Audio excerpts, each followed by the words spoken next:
औज़ु बिल्लाहि मिनश्शैतानिर्रजीम बिस्मिल्लाहिर्रहमानिर्रहीम। नाज़रीन, ये आप लोगों के सामने जो है मूली के पत्ते पड़े हुए हैं। तो पत्तों को जो हम ऐसे फेंक देते हैं तो इनके भी बहुत ज़्यादा बेनिफिट और फ़वाइद होते हैं। तो आइए जानते हैं इस वीडियो में कि पत्तों के क्या क्या फ़ायदे होते हैं मूली के। नाज़रीन, इसके पत्ते जो है बवासीर को ख़त्म करते हैं, ख़ारिश को ख़त्म करते हैं, खुजली को ख़त्म करते हैं, तो स्कैनिंग को रिमूव करते हैं। स्कैनिंग प्रॉब्लम जितने किस्म के हैं उनको जल्द से जो है ख़त्म करते हैं।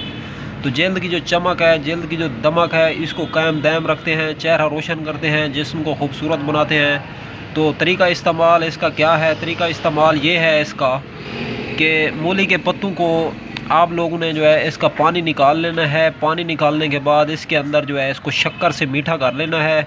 शक्कर से मीठा करने के बाद इसको आप लोगों ने जो है पी लेना है। तो पीने के बाद जो है इसका रिज़ल्ट देखें, जिस्म पे खूबसूरती चमक की बहार देखें आती।